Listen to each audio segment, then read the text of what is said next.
Is this switched on? Yeah? Yeah? Thank you very much. Honorable Prime Minister Garibashvili, Mr. Duclos, esteemed participants of the 6th Paris Peace Forum, ladies and gentlemen. First of all, I would like to express my gratitude to President Macron for the wonderful organization of the forum, warm hospitality and invitation. One of the pillar records of the forum documents is that 2 billion people worldwide live in conflict-affected areas. From the point of view of the Republic of Armenia, it would be more precise to write that sentence as follows. As a result of ethnic cleansings, more than 500,000 Armenians no longer have the opportunity to live in their homeland. 500,000 is the number of Armenians who were forcibly displaced from Azerbaijan and became refugees as a result of ethnic cleansing. About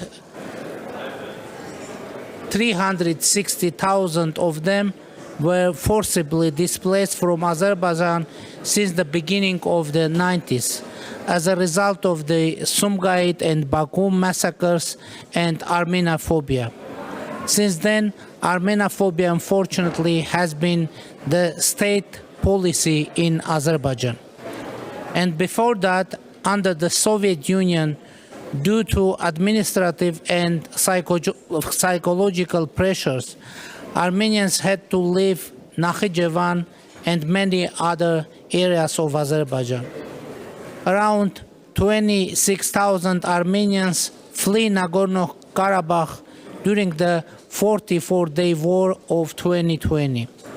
And as a result of the large-scale attack and ethnic cleansing perpetrated by Azerbaijan against Nagorno-Karabakh on September 19 of this year, around 105,000 Armenians were forced to leave Nagorno-Karabakh within a week. For a long time, we have alerted the international community that such a prospect becoming more and more realistic, especially after the illegal blockade of the Lachin corridor in December 2022. But the international community did not take any adequate measures, and we cannot blame those people who claim that the forced displacement of Armenians from Nagorno-Karabakh took place with the silent or behind-the-scene agreement of some of the international players.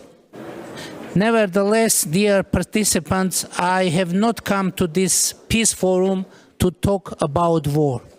I have come to talk about peace, even though Azerbaijan has started to call the Republic of Armenia West Azerbaijan, after implementing yet the minimum of its plan of Armenian cleansing. The concept of so-called Western Azerbaijan, which is a concept of preparing a new war against the Republic of Armenia, is propagated in schools, universities, and mass media of Azerbaijan. And all this, despite the fact that we seem to be close to signing a peace treaty with Azerbaijan, notwithstanding the fact that the above-mentioned issues raised significant questions regarding the sincerity of Azerbaijan. But it does not shake our commitment to the peace agenda, and we hope to sign a peace treaty with Azerbaijan in the coming months based on the following 3 principles agreed upon in the negotiations held in Brussels. Principle number 1. Armenia and Azerbaijan fully recognize each other's territorial integrity and sovereignty based on the understanding that Armenia's territory covers 29,800,000 square kilometers and Azerbaijan 86,600,000 square kilometers. Principle number 2. Armenia and Azerbaijan confirm their unequivocal commitment to the 1991 Almaty Declaration as a political framework for the delimitation. For your information, dear participants, Almaty Declaration was signed by the 12 republics of the Soviet Union on December 21, 1991. Under that declaration, the 12 republics of the former USSR, including Azerbaijan and Armenia, recognize each other's territorial integrity, sovereignty, the inviolability of existing, that is, administrative borders, and therefore the existing administrative borders between the republics of the Soviet Union become state borders. Principle number 3. Future transport arrangements for unblocking transport and economic links in the region will respect the principles of sovereignty, jurisdiction, reciprocity, and equality of all countries.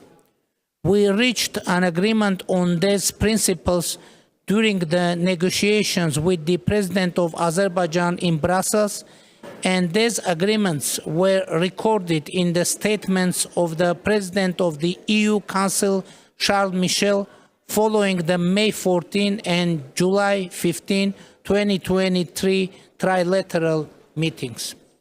French President Emmanuel Macron and German Chancellor Olaf Scholz also expressed their support for these principles, which is expressed in the quadrilateral statement of Granada signed by Charles Michel, Olaf Scholz, Emmanuel Macron, and me, and it happened last month. And if Azerbaijan doesn't reject those principles, it means that signing a peace treaty with Azerbaijan in the coming months becomes very realistic. Unfortunately, the President of Azerbaijan refused to participate in five-party meeting in Granada last month. The planned trilateral meeting in Brussels in October did not take place, and I have not received an invitation to the next meeting from Charles Michel. I hope our European partners are committed to their obligations.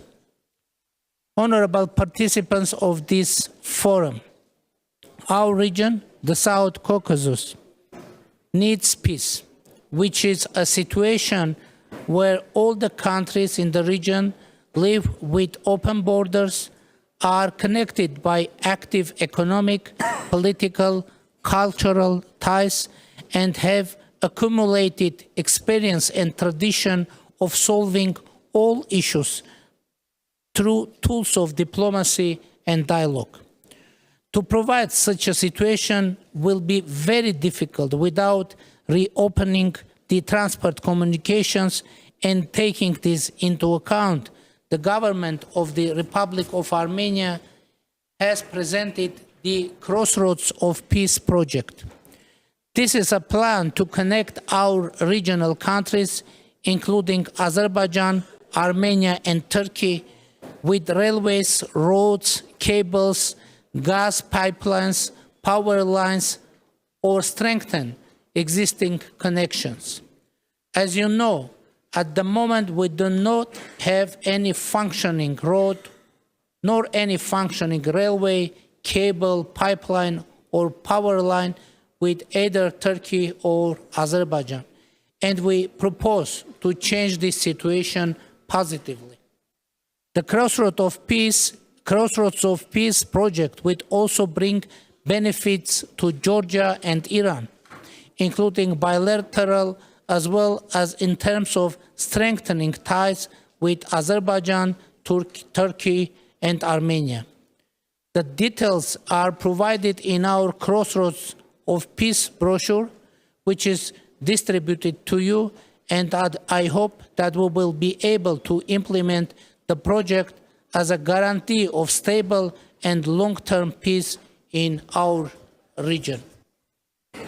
The implementation of this project will be beneficial not only for our region, but for international trade, connectivity, and stability. And I hope for support not only regional countries, but from the international community in general. Definitely, we are in front of very important, let's say, historic crossroads. So let's make it crossroads of peace. Thank you very much.